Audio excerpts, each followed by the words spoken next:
Rappers, you parappa the rapper. I kick, punch, then laugh at you after. A true master, necklace swinging like a batter. Cake on the plate, you know money, that's non-factor. Your fish lip chick been up on my tip. Told your chick split quick, she ain't worth the business.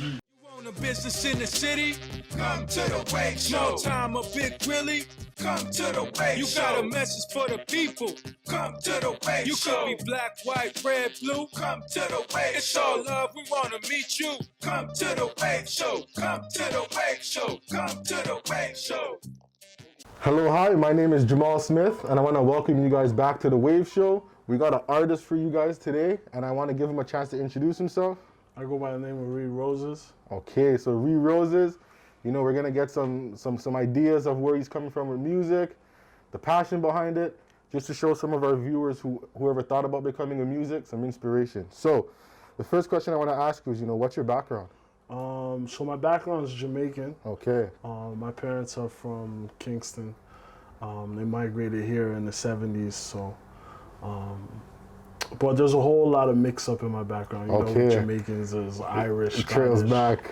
Cuban, all that. So it trails back really far. Okay, so that's dope. And even right now, like, from your parents, you know, migrating here in the 1970s to where you're repping now, like, can you talk about that whole, like, how did you get to where you're repping right now? So they're from a Garrison community, Waterhouse. So they didn't want us to live in that type of environment when they came to Canada. So moved to Burlington. Okay. And then just being around, I was more in Hamilton when it came on to the music stuff. Like, that's where I got around and got more exposed to the art of rap and graffiti and breakdancing and all that type of stuff. So the elements. That was where, like, my basic start and foundation is Hamilton. I love that, yo. That's powerful. And, like, for you, like, did music find you or did you find music?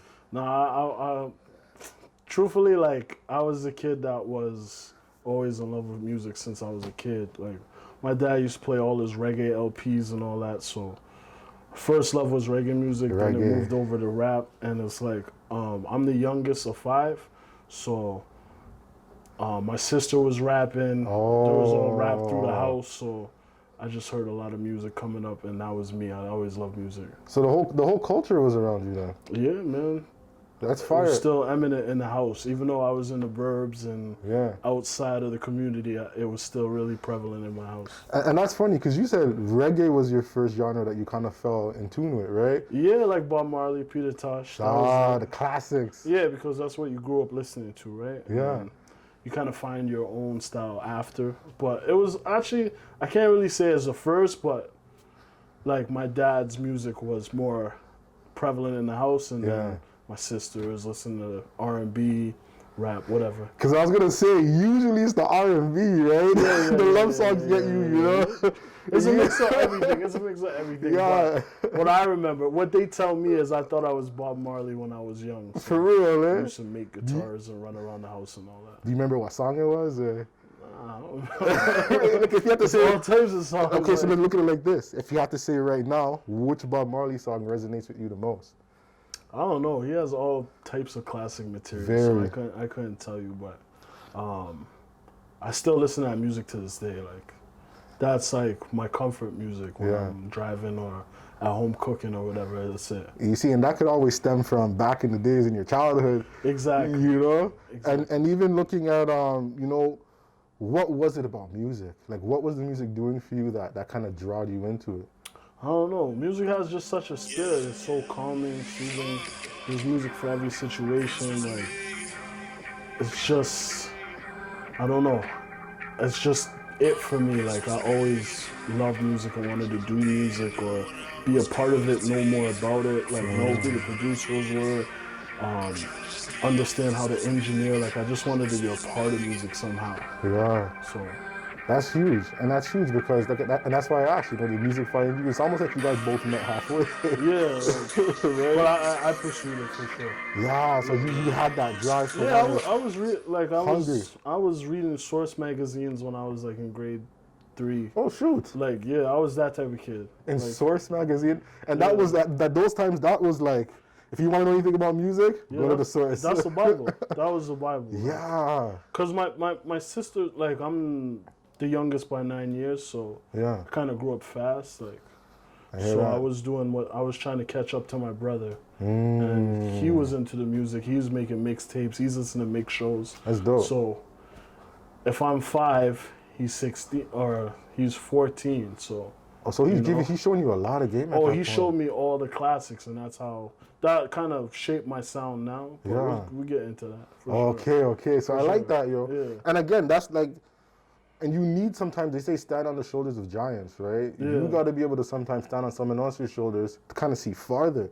And for you at that young age, like, it's not like you were the first child, right? No. You didn't have nobody to kind of lean off of. But now seeing your brother in that light, that kind of was like, okay, maybe I can be more a little bit serious with this. Yeah, like, cassettes, all that. Yeah, so I got to ask you, what was it like getting in the booth?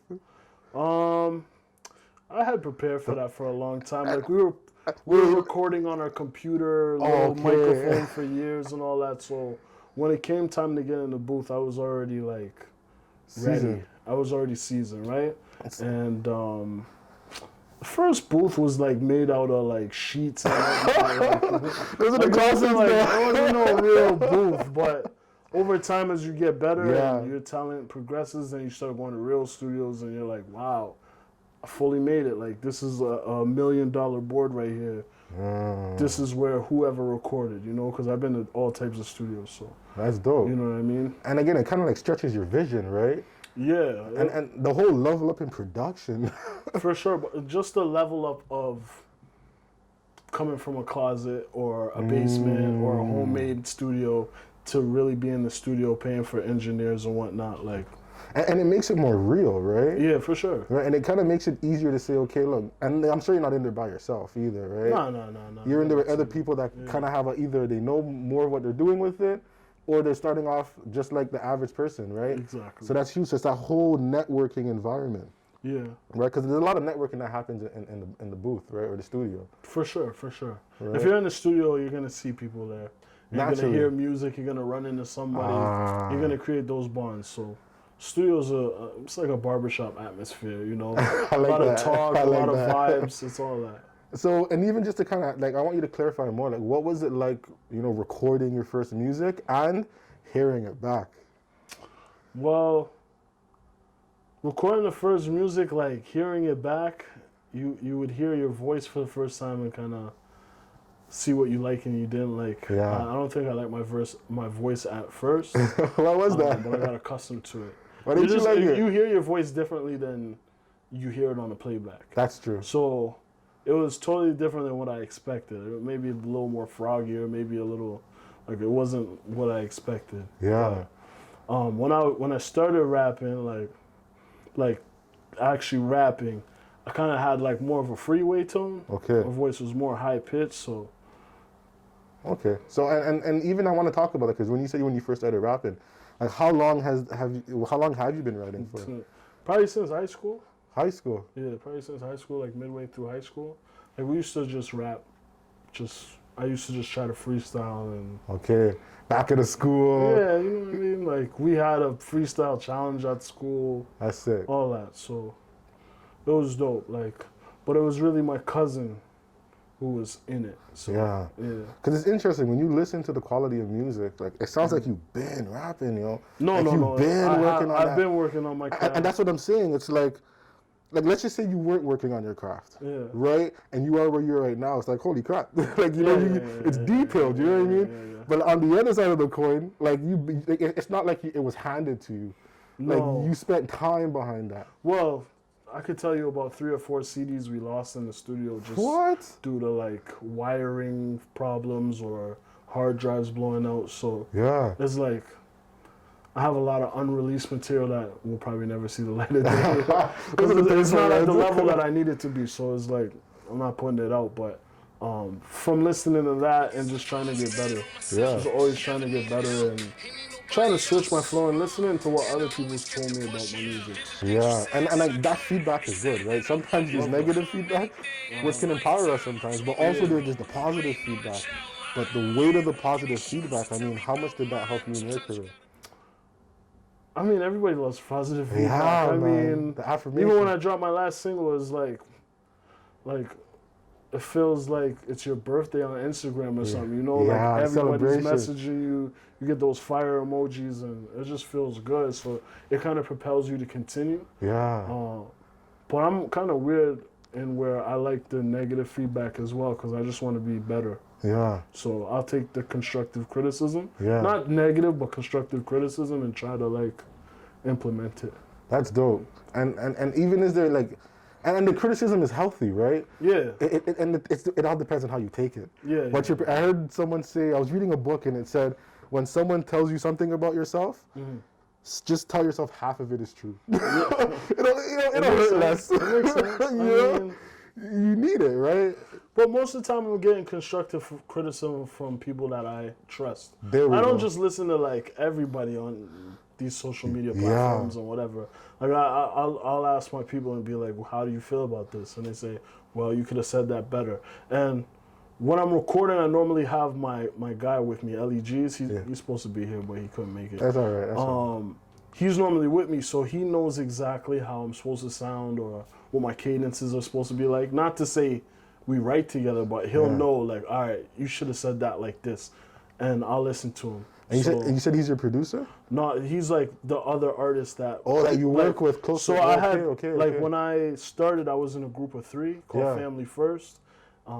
My cousin P, who was like the guy that got me in the head honcho. Yeah, he got me writing because he was writing first. Yeah. He moved to Windsor, so he's doing his thing out in Windsor. We're still connected as family. Yeah. But LEGs and me have just been together straight through. So we just been working. We put out tapes together, and he's always on my projects. He's always on anything that I do. I make sure he's a part of it. And that's good because we talk about that here. Like we like to see that team aspect. Oh, yeah. Because everyone thinks, not everyone, but some people think, it's like I can make it out myself.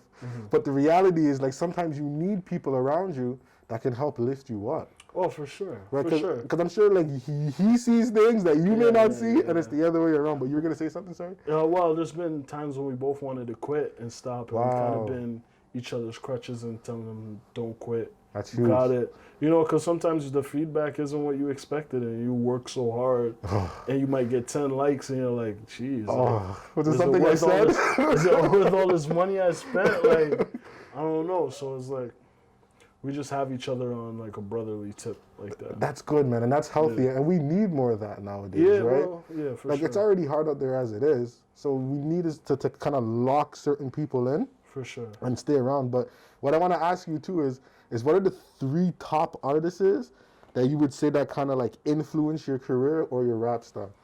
Well, Nas. Nas is my favorite Nasty by far. Nas, Illmatic. That's my favorite by far. Since I was a kid, he's been my favorite. Yeah, he's Then I'd good. probably say like a Jay-Z. I'm a big Jay-Z fan. I don't know. There's so many artists that have shaped me. Ghostface, Change Drugs. See, now we're Just getting like a lot of different guys that I listen to that have really had an influence on me. Petey Crack. Like Yeah. I listen to a lot of underground music too, right? So Yeah. I like the characters in rap, not just the everyday. And I want you to expand on that, because that sounds like a really good point. The characters. Yeah. Elaborate on that. Well, certain rappers come with their own flair, their own style, their own look, Yeah. and it makes you, I don't know, like they have their own, they don't just sound like every rapper, so it's inspiring to see somebody be themselves Yeah. and then just have their own particular style of rap that you can identify with, but that's their style. Yeah. So you might take a piece, but you don't really take it.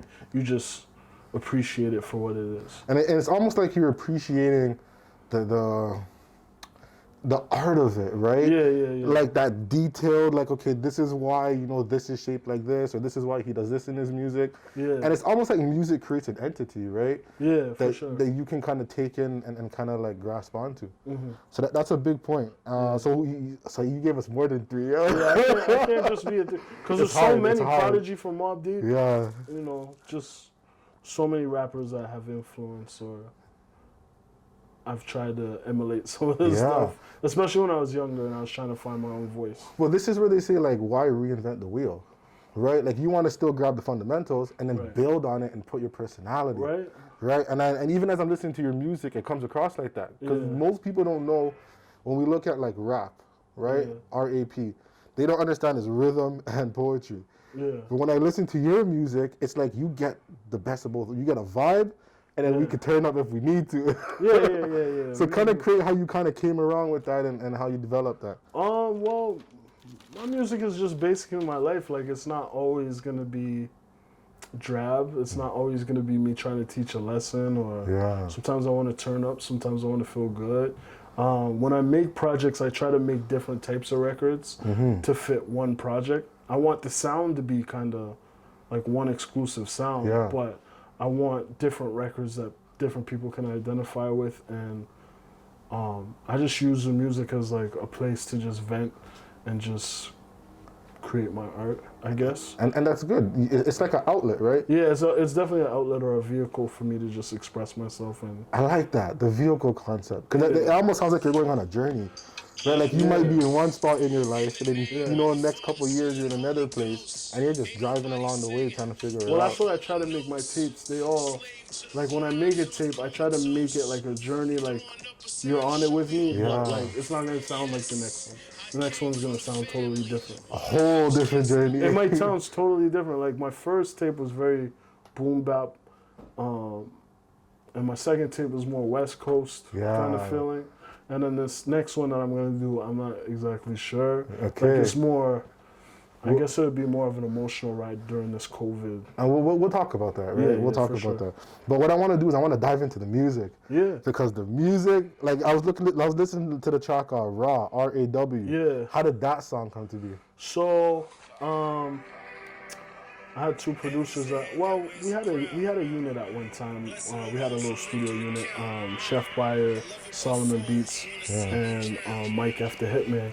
So Mike and Chef had made that beat, and they had the violins on it and whatnot. Sick. And I was going to a lot of rap sessions. Like I was going to a lot of other people's sessions. That's smart. And then I got that beat, and I was like, I want to talk about what it would be like to be in Hamilton. So I just talked about like my experience coming up in Hamilton, being downtown, seeing all types of weird different stuff. Downtown Hamilton Everybody is knows, interesting. everybody knows about Hamilton. It's a little wild, so you know I just talked about my experience, and then I was able. I have a cousin out in the UK. He normally produces R&B, but he was able to get me one of the guys he was working with, Nice. Dominique Saint, and he just killed it. So, Nice. you know, when I got it back, I was so happy. And then, So did you create your verse first? yeah, I had the song outlined already. Nice. And then I was just like, I need you to sing in these pockets. And then I kind of wrote a brief description, like even if he couldn't get it through the bars, like he would know what it was about. And then I was recording out of Secret Suburbia in Scarborough. Yeah. So my engineer TJ he's like prolific with it, so he knows how to mix everything. He makes my voice sound crispy. So, yeah. Shout out TJ, man. Shout out. out Brian D and TJ. Have to, man. Sure. You guys gotta go listen to that one. And that one. And even what about like stained glass windows? Oh, Yeah, I man. don't know. I thought it was some fly stuff. Like I want a stained glass window in my coupe, no ceiling for the roof. Like you know, and it had a West Coast vibe, so I kind of just had a West Coast flow on it. And it wasn't really about nothing, but it was just me having fun, just lyrically on the beat. See, and again, there's that rhythm side of it, right? Yeah, you just want to have yeah. fun with the beat, you know? Yeah. And then the other song I was looking into too was the Machismo. Okay, Machismo, when so Chef Bayer made that beat for me, and when he was making it, I was telling him I want something like Apollo Kids, like Ghostface Apollo Kids / Mobb Deep Infamous, and he came back with that beat. And it took no time to write to it. Yeah. And I just felt like it was like I'd be aggressive, bravado rap, like Mike Tyson type rap. Yeah. Like big chains on, so it was called Machismo. And I was just trying to kill the beat and out rap anybody that ever heard rap. Basically. Yeah, that's good. And again, it goes back to rap being competitive, right? Yeah, it was There's very that competitive nature. Like, I'm the Yeah. best out. Yeah, I'm yeah. gonna kill it. I got this head. I got that head. Yeah, It's competitive, I right? was even saying that in there, like I'm the best. You know what I mean? And after I heard it, I was like, damn, I really said that. Like, somebody's gonna trip on me and be like, you're not the best. You're all right. But that was the vibe I wanted for that. But again, like getting to that confidence piece, because it wasn't always like that, right? No. You had to build that, and this is the thing I really want our viewers to kind of tune into, is the intention behind the music. You didn't just wake up and say, boom, this is like, okay, this is what we're gonna write, and a lot like our artists that have been on our show. But what I want you to highlight is your intention behind creating, you know, a song that's pretty solid. So when I look at a song, I want it to evoke an emotion out of you somehow or the other, or for you to have a feeling, for it to be motivating, something like that, right? So a machismo would be motivation, like you can feel like you're the best. Ready and Willing or Raw would be like you feeling where I came from, so you can understand the struggle or whatever it was that I was feeling that day. So there's always an intent behind the record, and then most times I try to make the record sound, I don't know. I just have like a weird process when writing, but like, say I was to write something that I felt would be on the radio, well, I want to say something catchy. So I want the hook to be something that you could repeat or you can say easily, right? So that's how I look at stuff, and I kind of plan out how the project's going to go while I'm doing it. And that's the fun thing about creating a song. It's that whole creative piece. You can literally do anything.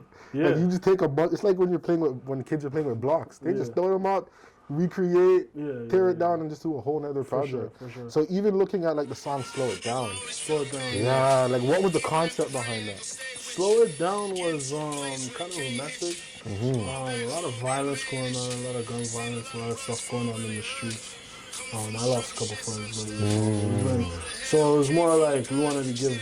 It was more for the youth, like giving a message, like slow it down, think about what you're doing.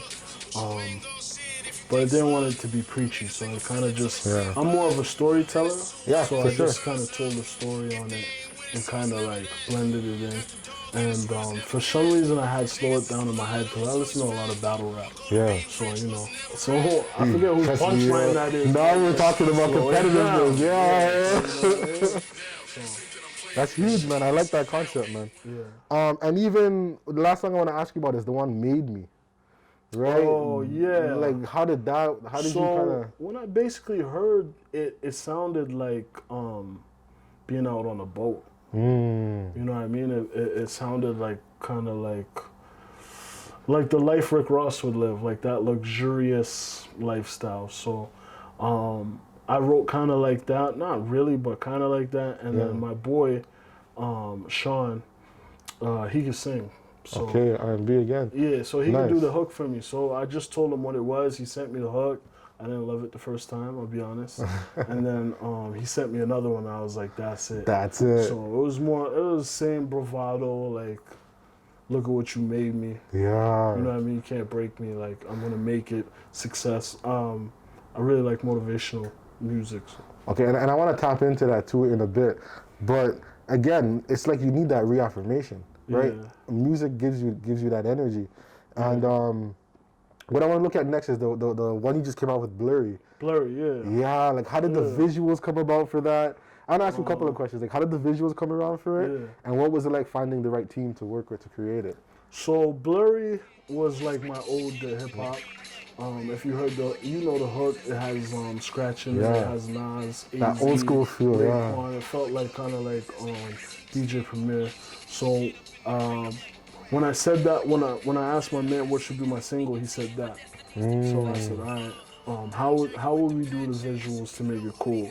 So I said, let's shoot it in my grandma's neighborhood. Straight up. My old neighborhood where I grew up. Like, So we went to the park where Doug Christie cut the tape. We went under the bridge where we used to hang out sometimes. We went to the corner store where we used to stay at all the time. And we just shot it around the neighborhood. And the neighborhood's being gentrified, but people were outside and they were so happy to see the life and activity. People were offering us to use their drone and whatnot. Word, so, eh? 'Cause I was going to ask about that. I seen you had the drone flying. Yeah, we had the drone flying in the neighborhood, and like, that's a heavily policed area, let's say. So, you know, they were out there and they were asking questions, but they let us finish up. So we did that I did that a few weeks ago. So that's just brand new, like. And that's powerful, right? Because that's the community feel we're talking about. Yeah. We were out in the community. The community was out there. They were loving it. They were like, you guys rap? How do we get a hold of your stuff? Like, you know what I mean? So, but I wanted it to be like home, like. It felt like a street record, so I wanted to just shoot it in the neighborhood. But it's interesting because that's what you got out of it. Yeah, for sure. We got everything we wanted. Yeah. Everything we wanted. So that really came to good. That really came and good. if you know Hamilton, you know where it is. So you'd be like, oh my God, they shot a video there? Like, yeah. Carter Park? Like, like cut on the off place. Yeah, like, you know what I mean? But I just wanted to bring it back to the essence of where we would have started rapping, where we would have learned about rap, playing basketball, where we would have been hanging out as kids. And a place of significance, right? Yeah, I didn't put my grandma's house in the shot, and like some of my little cousins were like, "You should have been on the steps," but I didn't want to put her out there like that. Yeah, man. I like to see how the community's showing love, man. Yeah. And that's what we need more of, you know. And even like talking about the community, what's the message that you're trying to share with, you know, the people that follow your music and the ones that will, but majority just the whole community? I'm just a storyteller, so I'm just telling the story of the community. Yeah. It's mostly positive. Nice. I mean, we do deal with the negatives, but we always show what could happen. Yeah. So, just motivational music to show you could make it, you can do it, whatever you put your mind to, and just positivity. Yeah. And just reflecting on what's going on in our community and really talking about the real. Yeah. And like, where does because you said motivation, like where does the want to want to talk about it? Because some rappers, not for some rappers, just some people are just like, you know, forget all that stuff. Right? I can just rap here, make my money, but when I'm listening to you, it's like you're really trying to bring something to the table. You know, the best rappers, I wouldn't say the best rappers, but the most impactful. Yeah. Make you feel their story. So like a Tupac. Okay. He makes you feel his story. So that's what I've been moving towards. Talking about the story, talking about my life, and making you feel what the experiences that I went through. That's dope. That I'm going through. And so this project that I'm doing right now is more introspective. Yeah. It's more about where I came from, where I've been going, what life has been like. And just to kind of piggyback that, like what kind of awarenesses do you want people to take away? Oh man, like what life is for certain people. Yeah. I mean, the minority experience everywhere. There we go. I mean, it's something that all minorities can relate to. Some people in low income housing, stuff like that. Like they could feel the experiences they've been. They could see my video and know a place like that where they've been at. Or feel a vibe, like, hey, that looks like this city, that looks like this. You know, people are like, oh, that looks like New York. I'm like, no, it's Hamilton. Like, straight up. But it does, right? It Yeah. really has that look and that feel to it. Yeah. So that, and I like that, because, again, the awareness part is huge, right? Like, and what makes it easier is through the storytelling. It's not like you're just rah. You're actually laying it out. No. So, one thing I want to ask you next is, you know, what else are you cooking up? What are you working on right now? What projects you got going? So I just dropped a single with LEGs called Let's Ride. It's out on all streaming platforms. Okay. When I mean all of them, it's on all of them. I'm supposed to shoot a video for that very soon, so that's gonna come out. Yeah. Dope concept. Can't give it away, but there might be a younger me. Oh, you know what I mean? It might cut between an older me and a younger me, and then after that, I got another single called Already that's gonna come out. That's more of the up-tempo vibes. And then after that, probably midsummer, I'm supposed to drop a tape. Okay, so you're working, man. Yeah, I got about 9 records strong that I want to put out. So this tape, as I said, is very introspective, very about life. Yeah. and what the life has been for the last years. Yeah. So It's a good.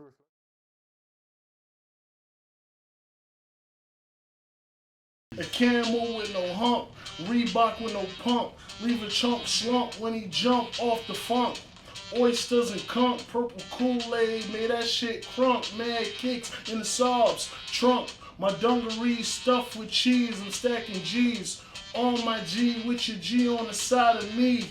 Moving to the horses, outside the Porsches, from grandma's porch, 2 CN fortunes, ahead from the horses, skin smooth like porcelain, she body that dress, no need for a coffin, I body artist, Mr. Charges, you been a target, I aim, fire, reload, add another cartridge. Insane like I sniff cane, money, forget fame, rich has been my middle name. Dollar sign for the S's, I could never be questioned. I rip up sessions and teach mics a lesson. Compared to me, you lesser, cause I'm much better. About cheddar to stretch extra, the 8th letter. Rock him and murder Mace, mixed together. I'm the legacy if Rockefeller stayed together.